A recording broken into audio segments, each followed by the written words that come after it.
Welcome to the Freedom Hustles podcast, where host John and Andy take you on a journey of liberation away from the 9-to-5 grind. Explore side hustles, remote work, and the skills to help you unlock true freedom. Brought to you by freedomskillsacademy.com, this podcast is your gateway to independence and financial empowerment. Okay, so here we go then, episode 55. And this week we're going to be stripping it right back to basics. We're going to be talking about how you should be starting off small, ignoring the BS, and going right the way back. So like if you've never even made, like £1 or $1 online, then we're going to go right the way back. So how are you doing, Andy? You all right? I'm doing well, actually. Thank you. How are you doing? Yeah, very good. Very good. You're good? So, yeah, I mean, me and you we've talked about this quite a few times. In actual fact, again, we were talking about it just now, literally just before we clicked on the record button.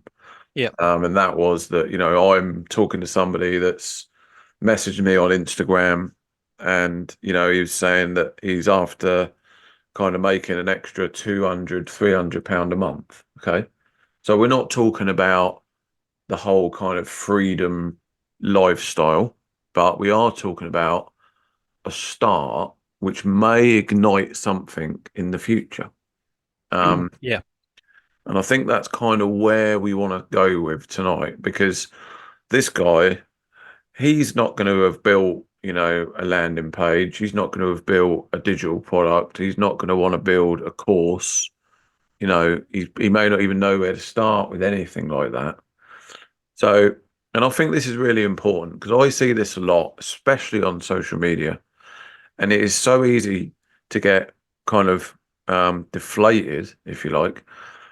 If all you see in your feed is people claiming, and let's just underline that for a second, claiming that they're making $10,000 a month or $5,000 a day.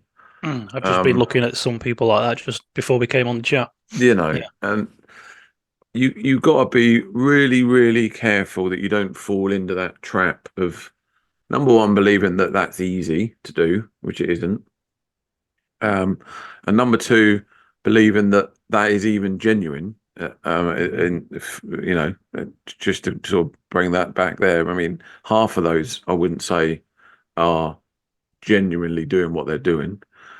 And then I guess it could be you could probably get quite sort of deflated, couldn't you? If all you saw was that all the time and you aren't making that, that would be enough to kind of kick you back. So Definitely. We're just going to sort of talk a little bit about that. Basically, we're talking about baby steps, starting realistically small. And I've seen on many occasions the most successful people generally didn't come along saying that they wanted to make 10 grand a month. They came along and says that they want to make $10 today, and then $100 the following week, and they build up in it.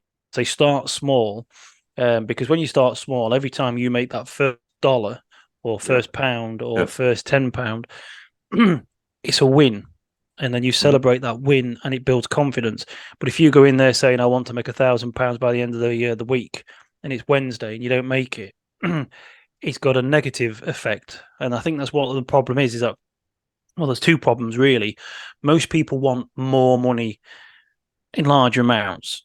I won't say that they're greedy. It's just that they know that they want that or need that because they're often desperate. They need it. Like that guy says to you, he probably needs £200-300 a month. He probably needs that money.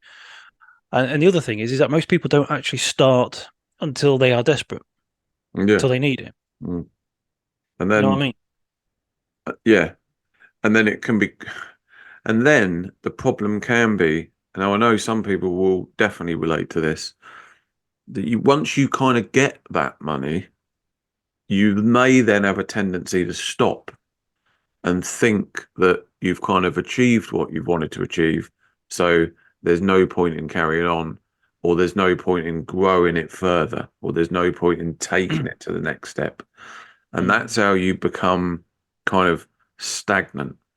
I mean, by all means, the whole point of this episode is to get into people's heads that they can start off small, and starting off small is perfectly acceptable. And also because the education that you're going to get from doing it often far outweighs the actual monetary gain in the early stages, right? Yeah. The first website let's say you want to build and sell a website. The first website you build is probably going to be garbage, right? It's all going to be misaligned. Fonts are all going to be all over the place. The color palette's going to be horrible, and you're probably going to make a bit of a mess of it. But by the fifth one that you've done, you could probably give that away, or you could probably sell that for, quite a cheap price. Let's say even if you just sold it for £100, $100, $200, something like that. It doesn't matter, because what you've done then is you've learned essentially a skill that could then potentially pay you for years on end. Now, obviously, that's just one example. You know what I mean? Yeah. I mean that's a valid point, because going back to the gentleman who's messaged you saying he wants £200-300, as we said about the desperateness, and the people want that money sort of now. They want a large amount and they want it sort of quick, and what they're not giving themselves the time to sort of, as you say, build up a set of skills. Or if you start small, if you need £300 to pay for your gas bill, the idea of trying to earn £10 tomorrow is, you're going to sort of say, no, I need more. But that's basically where you got to start. You've got to start the small. Yeah. You've got to build up the small and then move on and take those wins and develop a set of skill sets. Like you said with the websites, we've talked about this before in previous podcasts, that there are people who are sat at home now churning out websites that they're selling, and they're generating thousands a month. But they're only doing those because they know how to build websites. Yeah. But they never used to know how to build websites until they actually started. And they've developed a skill, which means that they can just basically come home from work, if they are working, sit in their office, knock up a website or two over the weekend and the week, whatever, and they've got something to sell. The guy who's messaging you saying I need £200-300 quick, it's like, well, how are you going to? What are you going to say to him? How are you going to? What advice can you give him when, what are you going to say to him? Well, exactly that. So my advice to him was to go back to the real basics. I mean, we've talked about that quite a lot on here. Number one, which I think is kind of like, I've mentioned it loads of times on the podcast, it's not by any means a sort of freedom passive income stream. No way. But it is something that you can easily make £300 a month from, right? And that is eBay and flipping stuff. Okay. The age-old method of buy low and then sell for profit. Okay. That is exactly what I'm talking about. Now, if this guy's got any kind of drive, then he should be able to do that. You can start off so small with that. I've shown on multiple times, and in actual fact, we are bringing out a new product soon where I'll be showing how I flipped a £20 all the way up to £500, and that was all on eBay, and all just from buying stuff. And I used the app. You've got the app on your phone. You can see how much things sell for. Do you know what I mean? It's kind of foolproof. But the thing that will put people off with that is it's work, right? They just don't want to do it. So that's fine then. If you don't want to do it, then you're already you're probably not going to make much of it anyway. Do you know what I mean? If you can't do that, which literally just requires a bit of hustle, 1 hour, maybe 2 hours on a weekend. If you can't do that, then it's unlikely, and I don't mean this nasty, it's unlikely that you're going to, get on and fulfill the other stuff later on, because we always see it as like a seed fund, don't we? We've talked about it before. You know what I mean? I think sometimes you've got to get your hands dirty a little bit, haven't you? Yeah, we called it the seed fund. I mean, in many ways now, I think a lot of people should really probably rename it, or for some people, it should be known as the desperation fund. I mean, when they need money desperately, they need it. And again, like I said, that's probably half the problem. I mean, I remember you telling me a while ago about a chap who was down your way who was just buying and selling golf clubs off Facebook. Yep, absolutely. And he put himself out by basically going to people's houses, getting the golf clubs, taking them home, cleaning them up, sticking them on Facebook again or eBay Market, wherever he was sticking them on, putting a profit on it and making money. And he was making good money, but he was under no illusion. He wasn't thinking, he didn't wake up one morning and think, right, that's it, I need to make an extra £1,000, $1,000 this week. He just thought, I need to find a way to make some extra money. And so he basically came up with this concept. People are buying and selling golf clubs. I know of somebody who's doing the same thing with diamond wedding rings. Yeah. Because obviously people get engaged and the engagement breaks off, and then people are left with this ring that they don't want, and they want to flog it quickly. So you buy it cheap, then you stick it on specific websites and sell it for an expensive. And so you make a £200, £300, £400, £500 profit on top of that. They got this niche and they chose it, but they started with one item, one golf club, one ring, £10 or £20 like you did in your case, and just sort of started small and grew it from there. And I think that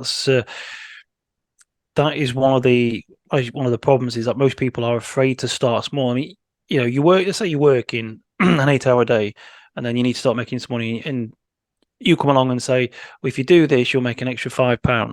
The thought in their head is like, oh, £5 nothing. It won't buy me a chippy tea. No, it's I'll be lucky if I can get 2 pints at Weatherspoons for that. So they kind of write it off, but they don't think that, first of all, that first £5 is going to be extra money. It's free money. Tomorrow could be another £5, but you could also use that £5 to double it to £10. Yeah, and then the next day, let's say you earn another £5 or another £10. That all starts to build up, and before you know it, within sort of 20, 30 days, you've actually got your money. Yeah, haven't you? And that's exactly what it is. And on Instagram, on my Instagram short stories, if I'm sat on my computer, I've got an app called Prolific installed on my computer. Now, I don't do them really. I mean, I every now and again, if I'm sat waiting for something, I'll do one. And these are like surveys, and they pop up. And I mean, I'll just literally right now, there's 2 now, which if I click on them, there's nothing there. There's one for £4.30, which is pretty decent. And there's another one for 35p.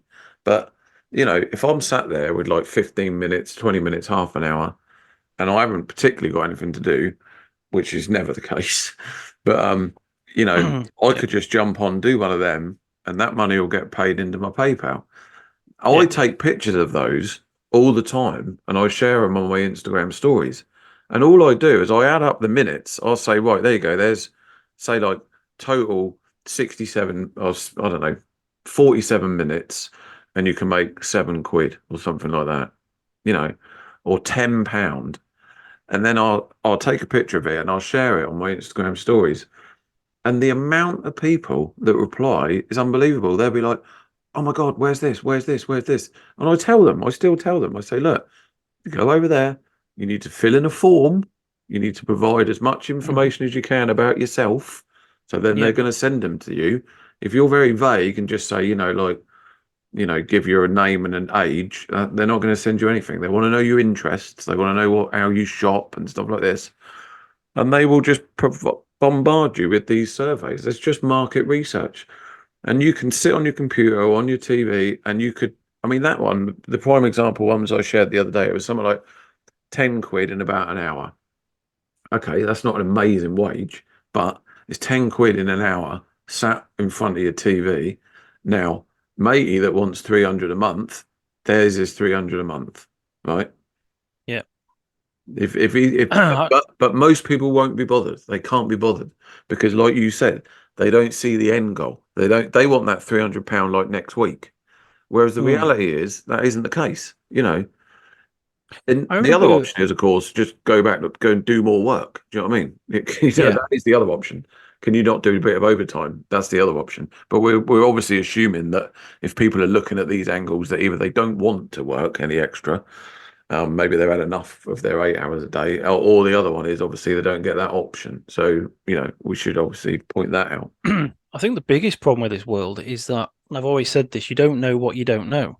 And the problem is that a lot of people don't actually realize or appreciate what is out there and what is available. And I often see this about when you see sort of I know they're in desperation and things are different, and they're probably in the lowest of the low. But when you've got people who are sort of drug addicts or homeless people, and they're out begging for money, or they're out sort of trying to thieve something and try and get some money quick, and they only end up like, I mean, today I was just writing something, and I remembered about an email I wrote a while ago.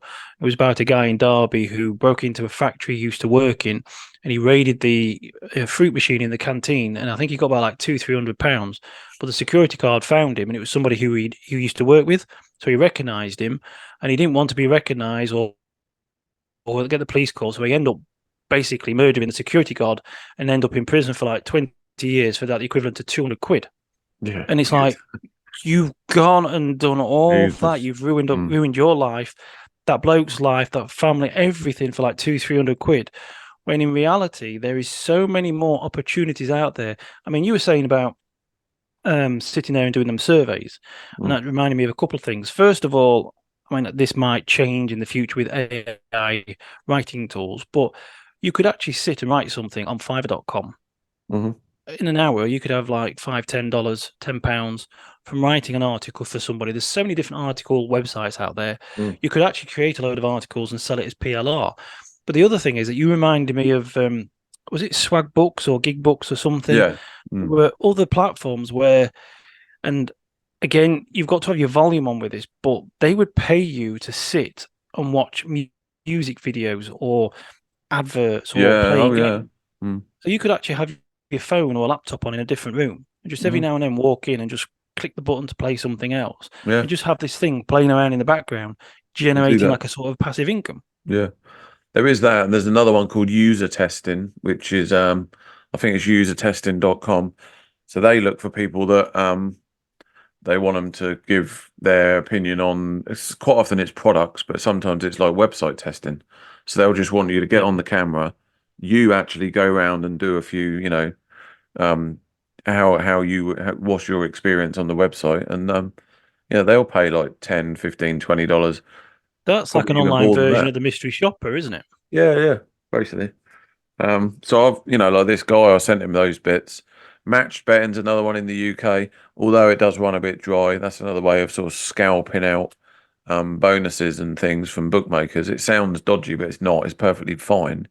I wouldn't do it on your bank account that you're going to apply for a mortgage for, but so probably get a separate bank account if you're going to do that. But there's all these methods, and one of the ones I just wanted to quickly point out on, and that is again the mindset. So we talked about just then, trying to make £5 a day, and immediately a certain percentage of people will just be like, "There's no point in that; it's a waste of time." I guarantee it. Probably a high percentage of people will be like, "What's the point? It's a £5. I don't care. What's the point of that?" But they're not thinking long term. They're not thinking what that is in a month. They're not thinking what that could be in 6 months. And the perfect example of that is if you're learning to trade. Let's say you're learning to do sports trading. Let's say you're learning to trade Forex. Let's say you're learning to trade any market at all. Sports trading being an example. Okay, we've dabbled in that in the past. I'm currently doing sort of like a course in that, and that is a very, very complex thing. And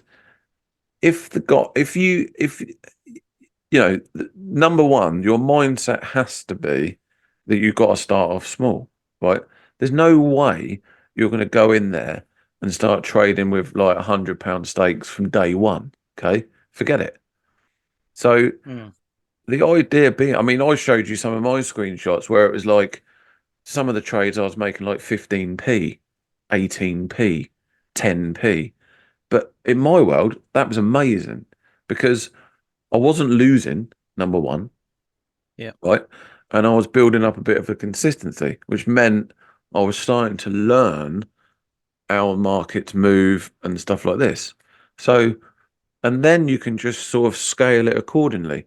So as my pot grows, I could increase the stake, which would then subsequently increase the profit. I know there's a bit more complex to it. There's a bit more risk that comes with it, but essentially, the point I'm trying to make is, if I was making 1% or 2% per trade, on every trade that I done, you'd be happy as Larry, absolutely happy as Larry. Yeah. But if I turned around to someone and said that in the monetary term, say like, Yeah. I could show you a method where you're going to make £1 on every horse race, they'd probably go, "What's the point of that? £1 a horse? No, forget it." When you say, "Well, there's 50 horse races a day, tax free." Okay, yeah, maybe. Hang on a minute, that's not too bad. It's the small figures always confuse people's heads. Big figures, woo, exciting. Small figures, yeah, it's like a coffee at Starbucks. It's not, but they forget that it's first of all, I mean, there's two ways of looking. I mean, there's something else I want to say quickly before I get into that, and that was using about your pot grows. There's two pots to consider there. There's not only just the final pot, the financial pot. There's the confidence pot.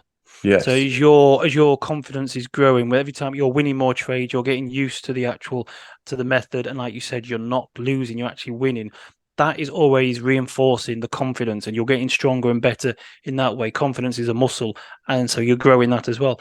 So going back to the small amounts, and they're saying that the bigger figures are exciting, the smaller ones aren't. Is that people forget? There's another way of looking at it. If you get an extra £5, you've only got an extra £5, but technically you could argue you've got £10 because you've got yourself £5, which means you've not actually spent £5. Do you know what I mean? It's like some people, they go out and spend £5 on a coffee, they spent £5. If you don't go out and spend £5 on a coffee, but then you go out and earn £5, not only have you just earned £5, you've got £10. You actually got some extra money, and you build on that as well. It's one of those. There's people who are consumers, and those people who go out and look for money. But like we said, £5 may not be a huge amount in the grand scheme of things, but that's only today. And then tomorrow it's another £5. Tomorrow it's a £6. After that it's £7. Small things. It's like, I don't want to get too philosophical or Bruce Lee-ish or not, but when the sea is basically hitting a cliff, every wave looks soft. You can't see any erosion. Come back in 100 years' time, and basically the cliff's missing. You know what I mean? It's that soft.